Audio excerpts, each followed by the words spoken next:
And I just carried a lot of shame in my life and couldn't point to why, didn't know why, but just knew it was there and started feeling the effects of it and how it was impacting my life and how it was impacting the people around me.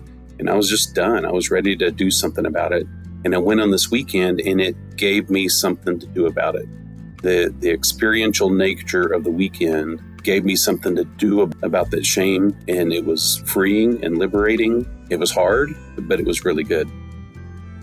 Welcome to the Crucible Project Podcast. The Crucible Project is a nonprofit organization committed to creating a world of men and women who live with integrity, grace, and courage, helping them to fulfill their God-given purpose. This podcast will discuss important and sometimes difficult topics while delivering practical life applications with men and women who are currently practicing this work. We are igniting Christ-like change in men and women through experiences of radical honesty and grace.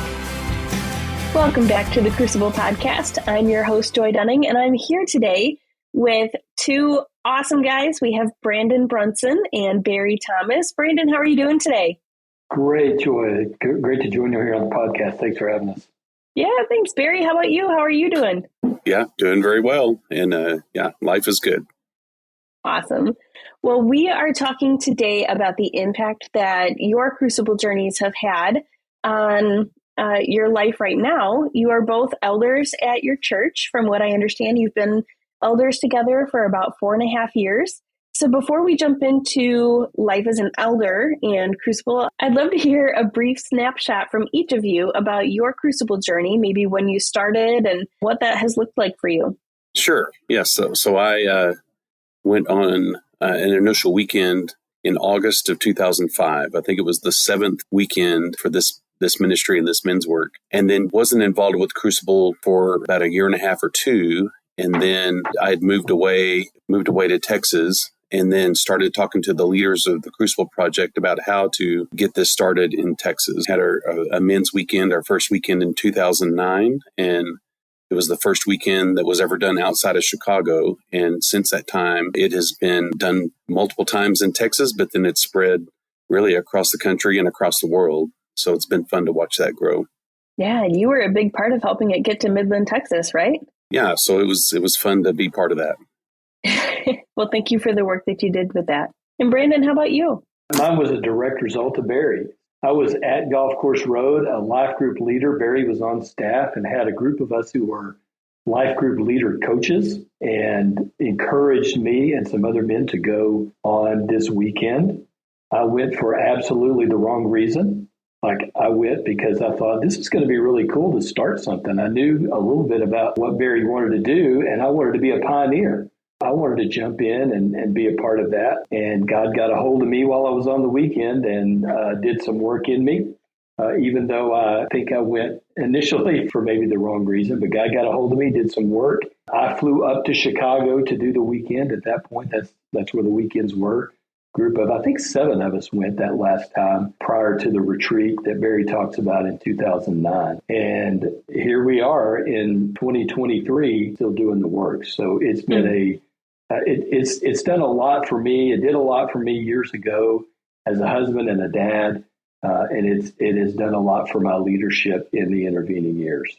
And Joy, I didn't mention this. One of the reasons I wanted to get it started in Texas is when I went in August of 2005, it was the most transformational thing, most powerful experience I'd ever had in my life, and wanted other people to experience that. Yeah. So tell me about that transformation. What was it about this weekend? You know, you were on staff at a church at the time, Barry, and there's a lot of great organizations out there with powerful weekend experiences. And, you know, I'm sure you've been on different retreats, and not to downplay any of those, but what was it about your time with Crucible that makes you look back and say it was the single most transformational experience? So a big part of it was God's timing. I had been doing some inner work looking at what was going on under the hood in my life for the first time ever. And so there was a lot of prep work that had been going on in my heart.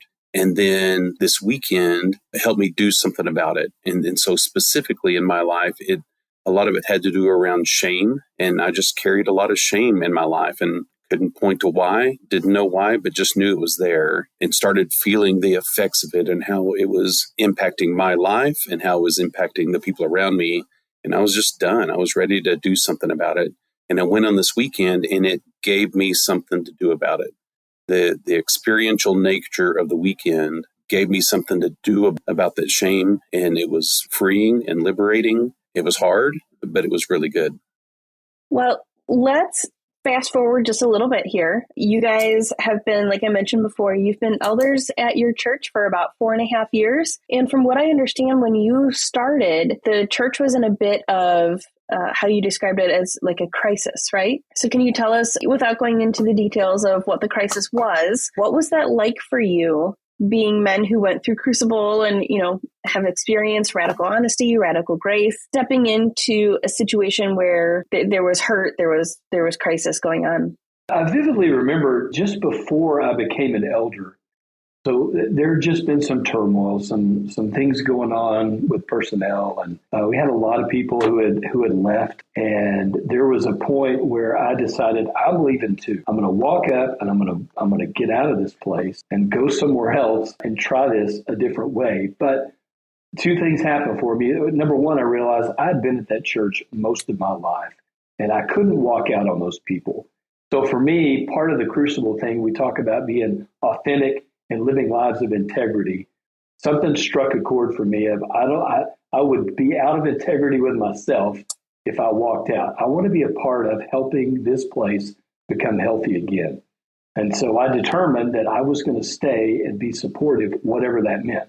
At that time, I had no idea that would mean being an elder. And so when I was asked to be an elder, there was some fear that I expressed to my wife and felt myself about, do I really want to do this? Because I know how difficult this might potentially be, but I felt that it was God's calling at that time. And so I went through the process, not saying yes or no initially, but saying I want to go through this and listen to God and find out what's here. And by the end of the process, went through and was affirmed and felt like that was God's call. And Barry was going through it at the same time. So I knew there would be another man who understood some other principles that we thought we could bring to the table, and another elder who sat around that table already. So it felt like there would be some synergy, and that this would be a great place for us to really step in and help our church with the leadership that we had and the knowledge and this idea of transformation, and trying to bring that idea to people who were, at many times it felt like to me, being really petty about things. And I wanted to bring a different level of authenticity and accountability. So I was somebody who was sitting in the pew at the time. I wasn't on staff and had been on staff previously at this church, but wasn't on staff. And so sitting back and watching the conflict, there was just a lot of unhealthy dynamics. And our senior minister made mistakes. Our elders made mistakes. We had members that made mistakes. We had staff members that made mistakes in how they handled the conflict. I mean, we had people that were standing up in class and yelling at leaders in the class. And we had somebody literally come up and picket with a picket sign at our church or about the church leader. I mean, just a lot of unhealthy dynamics, and leading out of authenticity, as Brandon was talking about. I felt like we've been able to come in and help address the dynamics. We're not looking at who's right and wrong and what the results were. It's like, okay, I understand that there's disagreement here, but you got to handle it in healthy ways. And so really have pushed for that and still have a ways to go, but really focused on that. The other thing, there was a lack of trust in the leadership. And so one of the big things that we did as elders said, we've got to build trust with our members. And so just communicating openly and honestly, our church had more problems than a run over dog. And so to just acknowledge that, to say, hey, this is an issue. Here's what we're thinking about it. We started setting up monthly church family updates and said, okay, here's what's going on. Here's what we're thinking. And just trying to communicate as authentically and openly as we could to help build trust back in the leadership. And I felt like all of those are principles that we learned through Crucible Project. Yeah. So leading with accountability, leading with authenticity and transparency, those can be really scary things. I'm curious how that was received by the congregation, because it can be easy to say, as a church leadership, this is what we value, this is what we're all about and what we want to do. But sometimes seeing it play out doesn't always go the way that you expect it to. So how was it for you and your church? So there were mixed reactions. We had people leave because of some of the decisions we've made, and we knew that that was going to be the case. One of the decisions we made is to remove the senior minister out of his position. And we knew that we were going to lose some people over that, and we did. And I think another thing too, Joy, is we had people that said, hey, we're behind you. And then 6 months later, they would end up leaving too. And it's like, hey, we're trying to rebuild here. And you said you wanted to help rebuild this place. And so just learning not to react to that our security was not in that. We weren't up for a popularity contest. We're leading in a direction. We want all of you to go. And we hope you go with us. It's been disappointing that there are some people who have chosen not to, but we're not making decisions based off of who's going to stay and who's going to leave.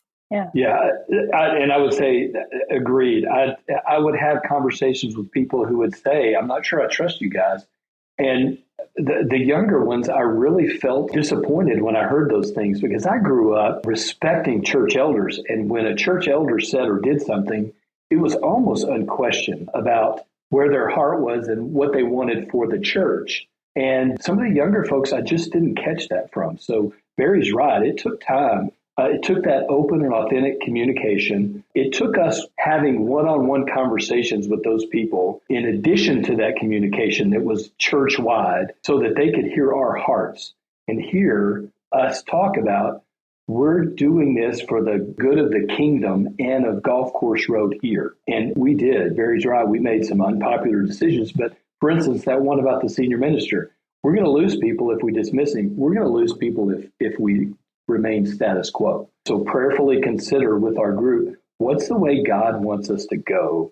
And then communicate that corporately and communicate it individually.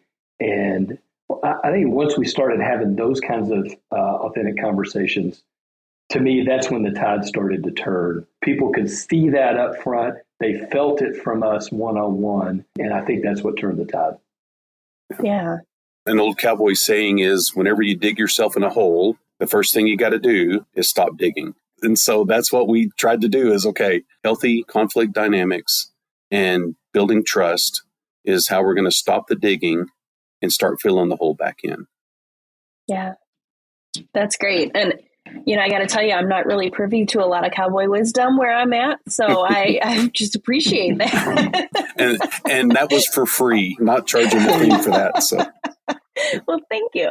So it sounds like what you have gone through with church leadership, the principles from Crucible have really helped guide you along the way. Some of the things that the Crucible Project stands on is, integrity and courage and grace, especially looking at like that counsel in the heart of a man is like deep water. And it sounds like you have had to surround yourself with other elders in your church to really help tap into that deep reserve of wisdom. And through that, you've had to exercise that courage, exercise that integrity. That's really powerful. We have a saying in Crucible about when you are willing to be radically honest, you can receive radical grace. So that radical honesty and radical grace. So I'm curious if either of you can share, we talked about some of the hardship of making those hard decisions and how that's received, but do you have any stories of receiving some of that radical grace in return for that honesty that you brought? One of the things that we did, because I'd said that there were some mistakes made from different parts of our church, and one of them was the eldership itself. The way churches of Christ work is there's no governing denomination. Each congregation is self-governing, and the elders are the overseers of each congregation. And so the buck stops with the elders, and there was conflict in that elder room when they met. There was conflict with them that was unresolved. And it played out. And so one of the things that we did is we started every meeting off, and we still do. We're going to check in with each other before we start addressing issues. We're going to address each other first. How are you coming to the table tonight in this circle, in this meeting? And there have been people who are carrying big burdens with their families or their work, things outside. And we get that out all on the table first. And then that's where the grace comes in. It's like, oh, he's not having a good day or he's not having a good week. And we just keep that in mind, listen and hold each other and give each other grace during those times. We are also clear with each other. Is there any conflict that needs to be resolved in this group before we move on? And if so, we take care of it right now. It sounds good in a podcast to say that. We haven't been vigilant about that all the time, but people know that's the sentiment and that's what needs to happen.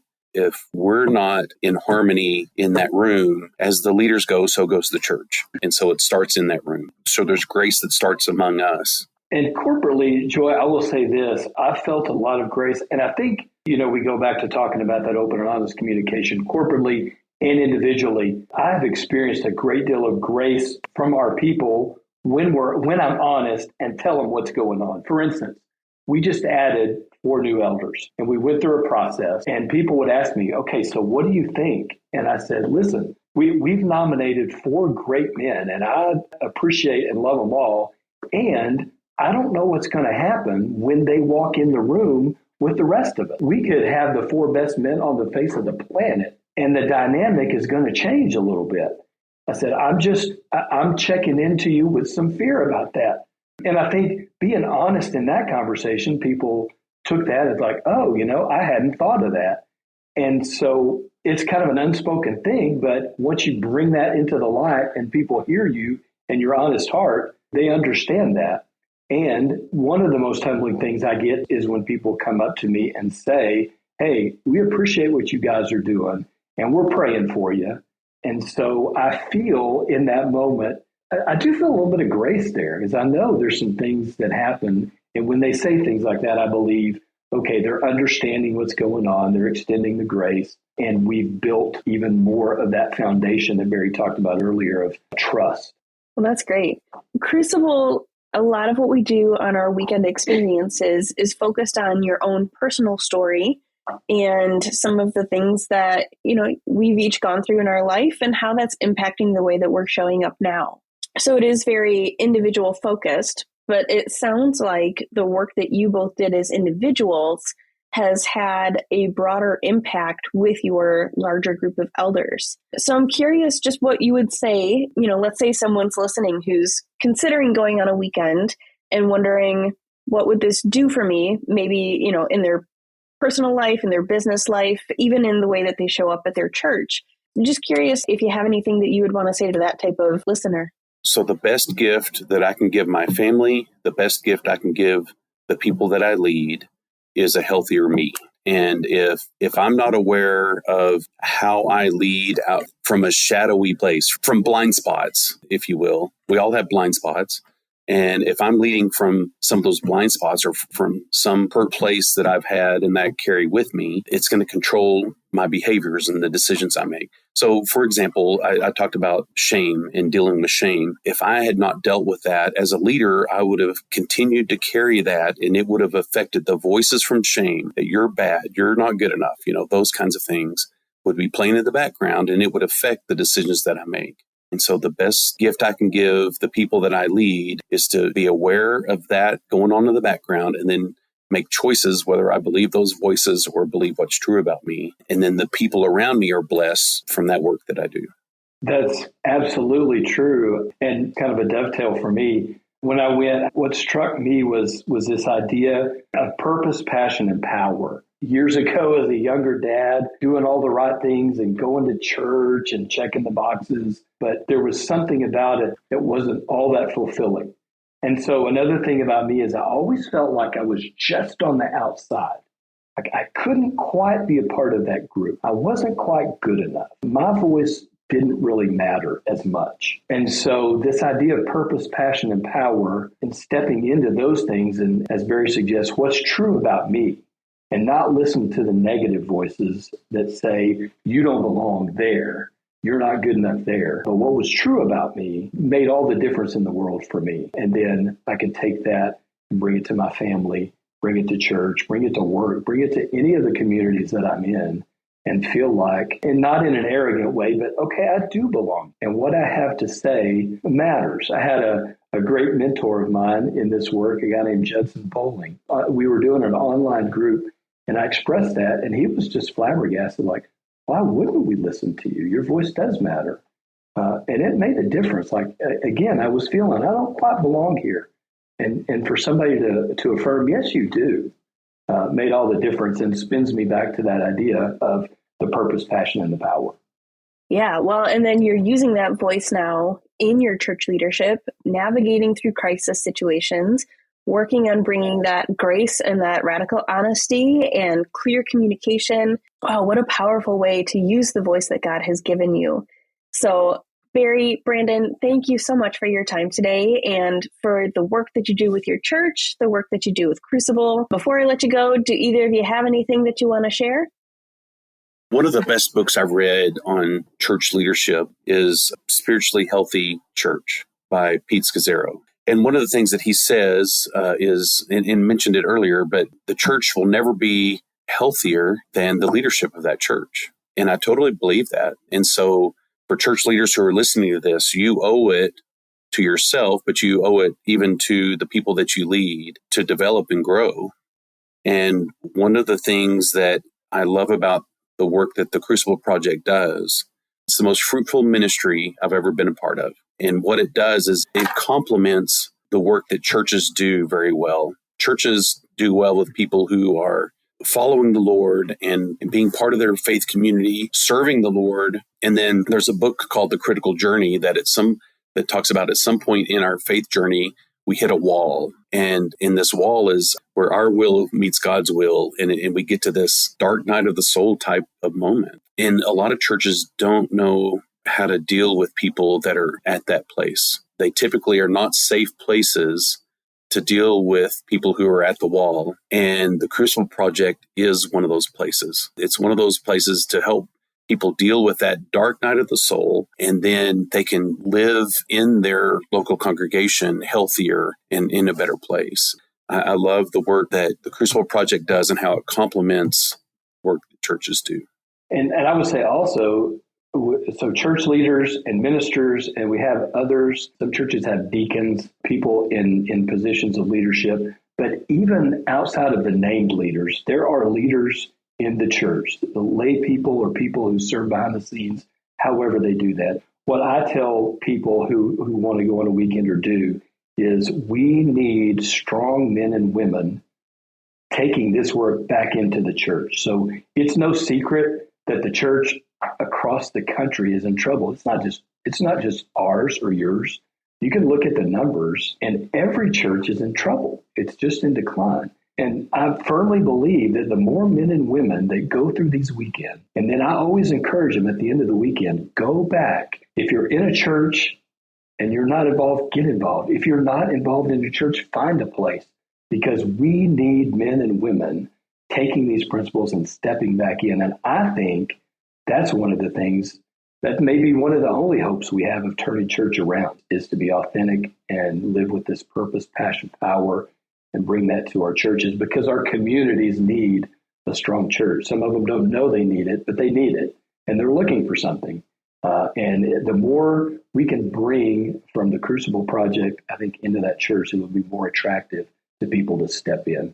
Absolutely. Yeah, that goes right along with Crucible's mission of igniting Christ-like change in men and women. And, we can do that on the weekend. We can have those experiences, but it can't die there. It has to go on, and we're better to bring that Christ-like change than to the body of Christ. So, amen. Thank you both for your thoughts. Thank you for the leadership that you bring to your communities. I honor you both in the work that you do, and I appreciate your time. Thank you, Joy. Yeah, thank you for the time. For more information about our weekends, please go to thecrucibleproject.org. You can also follow us on Facebook, Instagram, and Twitter. Rate and review wherever you are listening, and subscribe on your preferred podcast platform. Also, don't forget to check out myjourney2.com for your free 2-week trial. That's myjourneyto.com. Thank you for listening.